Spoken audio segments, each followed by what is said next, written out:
All right, we'll go ahead and open the Clark County Board of Health work session on the 12th of June. It's 9 a.m. Good morning. We do have 3 counselors present. We do expect Counselor Young to sign on soon remotely, and Michelle Belcott is unable to join this morning. So Dr. Melnick, are you going to introduce and lead the discussion? Yes, thank you, Councilor Medvegy. I will be leading it. We're going to have a much longer conversation and interaction with you on in 2 weeks. This is kind of a, as we're having these 2 meetings a month, a little teaser for that. I'm going to give you give you a brief introduction to the topic. If there's some questions that come up today, we have our that I can't answer.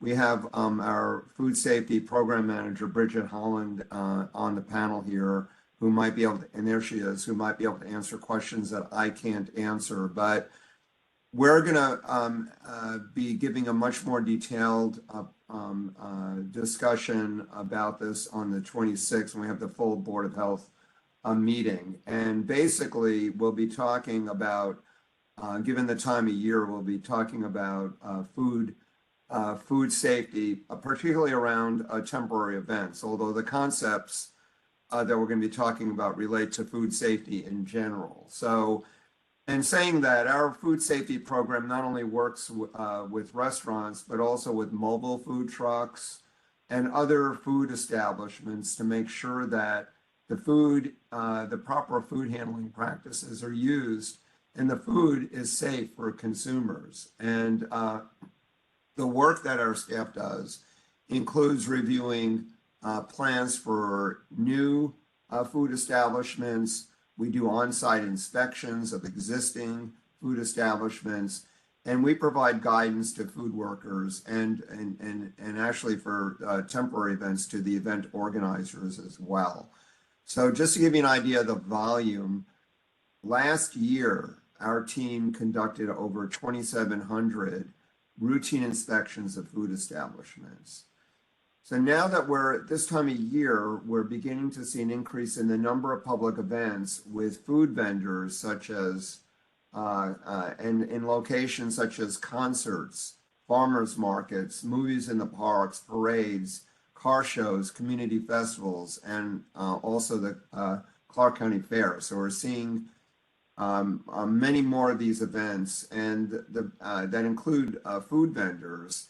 And food vendors at these temporary events must receive a permit from our food safety program to operate. And these permits are generally for food service at one location for typically 1 to 3 days, but 4 to 21 day permits are available. And those longer ones are most associated with the Clark County Fair. Typically, the food at these temporary events is served out of mobile trucks. They're also known, the synonym for that is food carts or vending tents. And last year, we issued about 260 temporary event permits. So it's a significant number.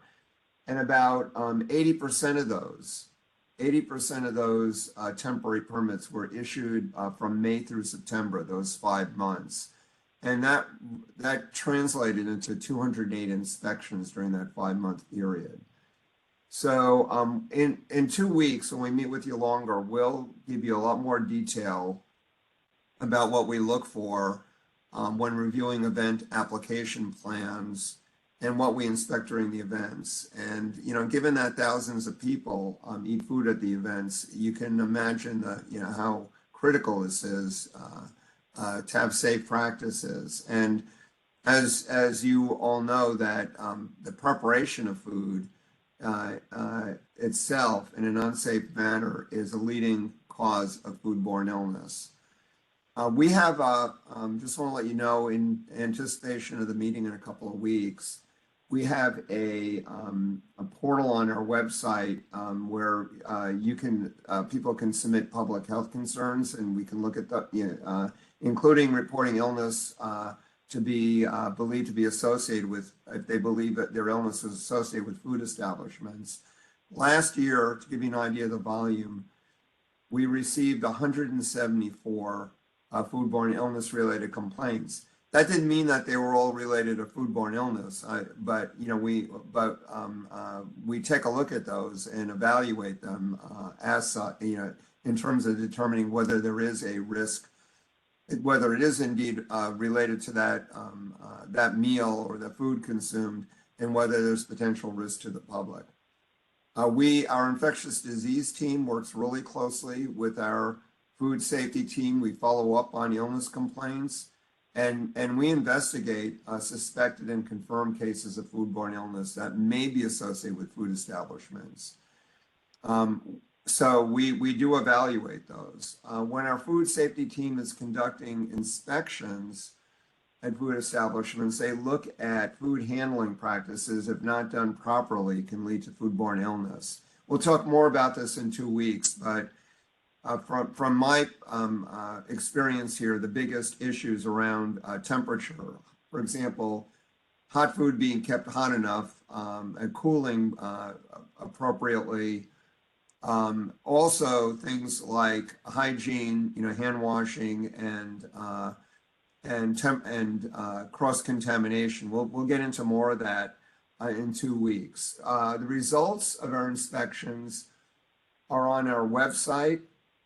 You can look and you can search for a specific food establishment or see a list of all of the inspection scores from the previous 30 days. And actually, it gets a lot of traffic. This is one of the most visited pages on our website. And in addition to the inspections that we mentioned, our team provides a lot of education and customer service. So when we go out, we do educate food handlers on safe food handling, but we also work with event organizers and food establishment operators, prospective food establishment operators, to provide early education and assist them with their applications. We have an FAQ page on our website for prospective food vendors and people coordinating temporary events.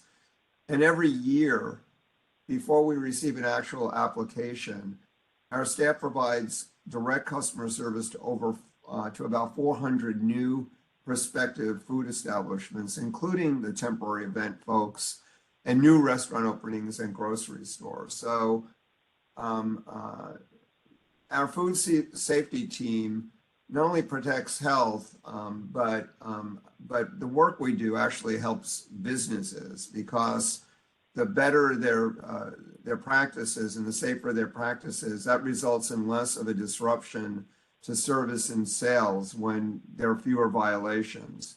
So we'll talk more on the 26th, but just wanted to give you a basic and overview. And if you have any questions now, I'm happy to answer them. And like I said, we have our food safety program manager, Bridget Holland, here as well. Any questions by council at this time? Go ahead, Sue. I have just a quick question. Thank you for the presentation. I'm assuming there's still requirements for food handlers card, even for the temporary events. Is that correct? That's correct. That's all. Thank you. Great question. And that's part, Okay. the food handlers cards are part of the education effort as well. So My question, excuse me, deals with food carts too, but moving away from that temporary category for just a moment, if we may, there are quite a few food carts that seem to be popping up around. And in what category do you regulate them? Are they considered to be regular restaurants, or how do you approach them? I'm gonna let Bridget answer that. I had a question. feeling that one was coming to me. Okay, we have a specific category on our fee schedule for mobile food carts. So they're on their own. They can have an annual permit to operate anywhere in Clark County throughout the year, or if they are only interested in doing 1 or 2 events, they can also get a temporary event permit.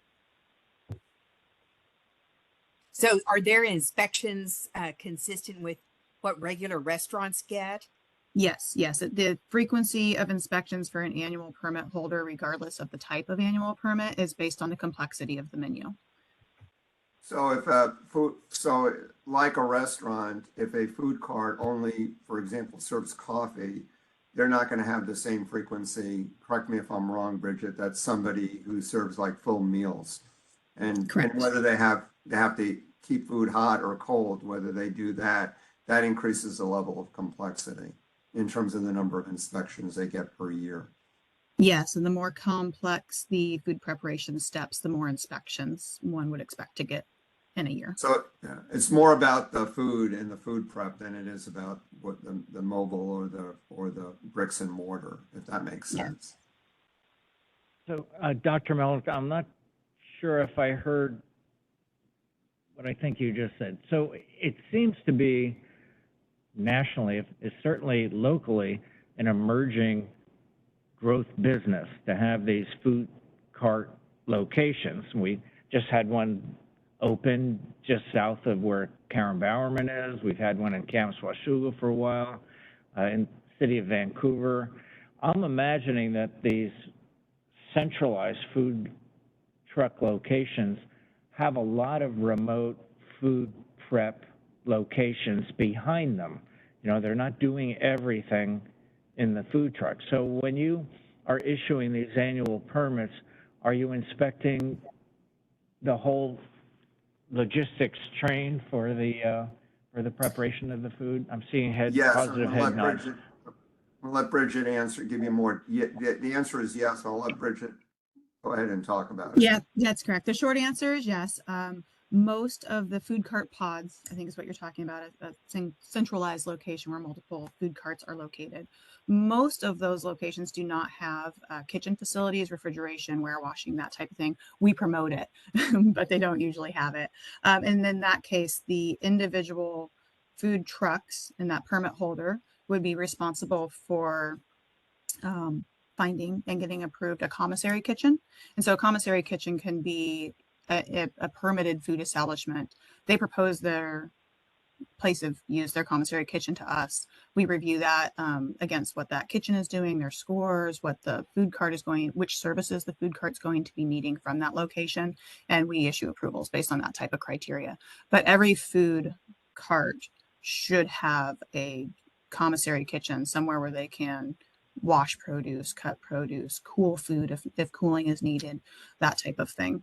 And then the same is required of a mobile food cart that is getting a temporary event permit, depending on the menu, but we will evaluate the menu.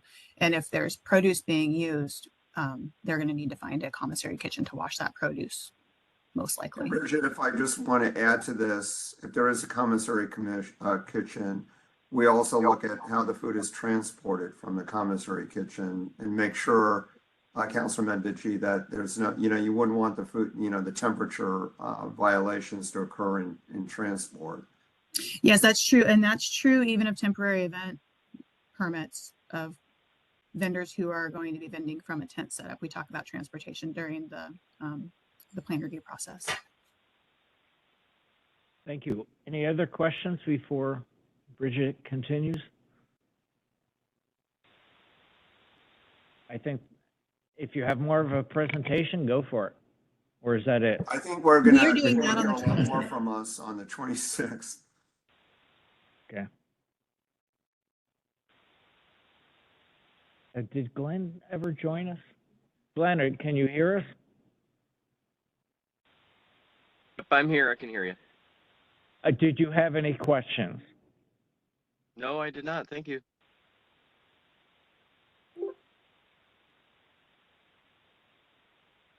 Okay, well, it sounds like everyone's satisfied with that presentation. I know it's an important job that you are handling well. Thank you very much. I think that's our single topic for this morning. We'll have our normal meeting at 1 o'clock for council time. We'll adjourn this meeting and we'll see all the councilors back at 1. Thank you. Thank you. Bye.